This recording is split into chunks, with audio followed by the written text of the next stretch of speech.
Welcome back, viewers, to another video.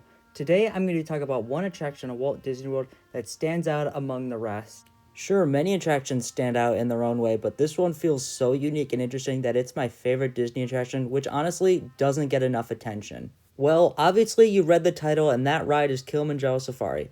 This ride is one that I have a deep personal connection with, but let's not talk about me, let's talk about Kilimanjaro Safari. Sorry, I could not resist that reference. Kilimanjaro Safari opened alongside Animal Kingdom on April 22nd, 1998.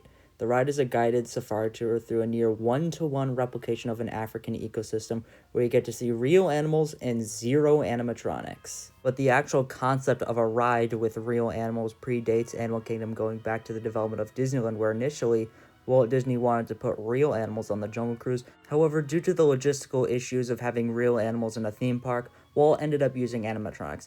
It's also worth noting that there were plans to put an Equatorial Africa pavilion in Epcot's World Showcase. However, that was cancelled, but there are remnants of it today through the outposts in between China and Germany. But eventually, these ideas became Kilimanjaro Safari. The land that the attraction resides in is humongous in scale, being 110 acres. That's bigger than Magic Kingdom, which is only 107 acres. Within this attraction houses many species not limited to okapis, giraffes, elephants, rhinos, lions, and hippos.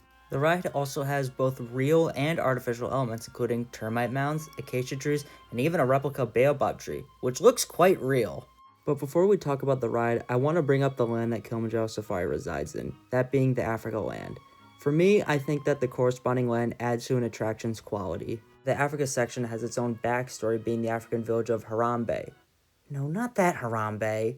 And Kilimanjaro Safari is the reserve to that village. The actual village itself feels very lively, with performers, great music, and good shops and restaurants. Which, to go on a side tangent, I miss when Animal Kingdom had exclusive animal plushies. I even have a few. Nowadays, they just sell random stuff. The Africa section also looks very authentic, with Imagineers traveling to real African villages to get reference material for the buildings, and the structures also have an aged look to them with dense and worn out paint, which adds to the real feel. Well, let's move on to the ride itself, starting with the queue. It's not the most special thing in the world, but it's cool how there's stock animal sounds playing in the background, as well as signs of the animals seen on the ride and their native Swahili names. There's even some great crowned cranes in the queue, which, by the way, are one of my favorite birds. Now, your safari adventure begins in a really cool Jeep that's actually driven by a cast member. I say actually because Jungle Cruise is really on a track. The skippers aren't even doing anything.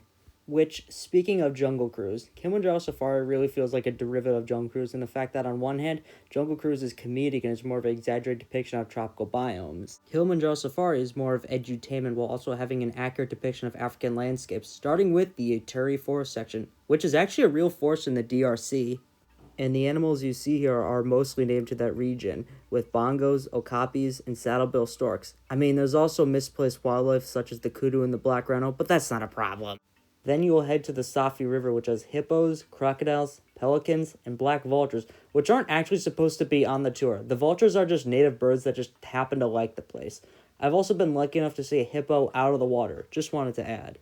Now we are moving into the lush savanna with some cool animals such as giraffes, zebras, wildebeest, wild dogs, and elands. Now you're probably wondering, wait, how aren't the animals we saw earlier wandering into this area, and vice versa? Why aren't the zebras walking to the jungle? And the answer lies on the road. There are these chain road sensors and bar bridges that the trucks cross over that keep the animals out. There's also tons of natural barriers around the landscape. There's this small cliff part where you transition into the savanna that also keeps the animals out. From the amazing views, up-close giraffes, and authentic trees, this section of Kilimanjaro Safari is quite nice. But now we're going to what I find to be an issue with Kilimanjaro Safari that I didn't catch upon until my most recent ride through, and that's the mandrills. No, the mandrills are not the issue. It's their placement. You see, after the first savanna area, you get to see the first elephant enclosure, but right beside the elephant area is the mandrill habitat. The problem is that these two animals are competing for attention in the same area, and most times, the elephant gets the most attention because it's basically the mascot of Animal Kingdom. This is like how when Disney added the Hatbox Ghost in Haunted Mansion in Florida, and they decided to put him where the Endless Hallway is, and now we have two effects fighting for attention. And majority of the time, you won't even see the mandrills like Kilimanjaro Safari because one, they're not really big, and two, they most likely won't even be out. And I've had good luck on this ride for the record. I'm not saying I don't like mandrills, they're actually my favorite monkey, but their placement is very poor. Well, enough of that side ramble. Let's move on to the next part of the experience. The elephants! So you'll initially come upon the enclosure that usually has a bull elephant in it. Then you'll head into a small forest where you cross over the bridge and you'll see a replica of clay, which elephants in real life eat for vitamins and mineral supplements. However, this section of the ride is where it sorta gets serious. And the fact that the tour guide talks about how poaching is taking a toll on animal populations, especially elephants. Heck, this ride used to have a story about tracking down poachers who kidnap a baby elephant, which, by the way, I still vividly remember seeing. And Animal Kingdom as a whole has a central theme of conservation. On the bright side, once you exit out of the woods, seeing the main enclosure where you'll lay eyes upon a herd of elephants, that's really where the magic happens. Just seeing elephants in all their glory. I've never really talked about elephants enough on this channel, despite the name, but I've always viewed elephants as the guardians of nature. Huge pachyderms that roam the grasslands, maintaining the balance of nature. And it's just a shame after realizing what we've done to these animals. All in all, the elephants are the clear highlight of this ride. Well, the elephants were awesome, and the ride's not done yet, so what do we have? Well, there's flamingos, which the island is a big hidden Mickey. Then, you get to see the white rhinos, not the black rhinoceros we saw earlier. It's kind of nice Disney opted to have both African rhinos on the safari, which allows the tour guide to explain the difference between the two. There's also the cheetahs on the tour, which are separated by natural barriers, but good luck being able to see the cheetahs. And also ostriches make an appearance. And by the way, the eggs on the tour are replicas, so they're not real ostrich eggs. They would have hatched by now. However, the best use of natural bears is demonstrated with the lion enclosure. At first glance, it looks like the lion can just jump out at your vehicle and walk freely.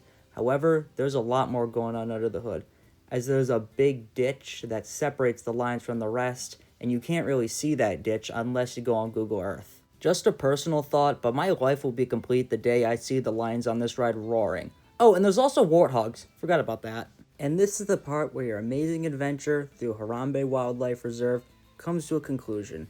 But not without a nice epilogue. You head back into the forest and pay a visit to the warden's outpost where you get to see cute little Nigerian dwarf goats. It's nice to see how this small scene adds to the world building of Kilimanjaro Safari. But then you reach the unload area, say Kwaherini to your tour guide, and head back into Harambe Village, hopefully with a new mindset on wildlife, and maybe visit Gorilla Falls. If there were animals I wished were on the safari, I would say Cape Buffalo, Gemsbok, and Leopard. Those would be pretty cool to see. So why is Kilimanjaro Safari genius? Well, it's mainly due to how it strives to be something no other attraction is. Authentic. By that I mean how apart from not actually being on the continent of Africa, Kilimanjaro Safari is legit. No animatronics, no tracks, no big dazzling effects, just real animals. And while many rides have a big story to them, Kilimanjaro doesn't have one, but that's actually a good thing as it leads into edutainment. You could ride this ride over and over and over again, and there'll always be something unique to see. You could see the hippos out of the water, or get in a traffic jam with rhinos, which actually happened to me once. The best time to ride this is either early in the morning or right before closing, so maybe do this first instead of rope dropping Avatar. I understand that Animal Kingdom is not for everyone, but please stop writing it off as a half-day park or the skip-it park. Just give it a whirl, and you might end up liking it more than you think.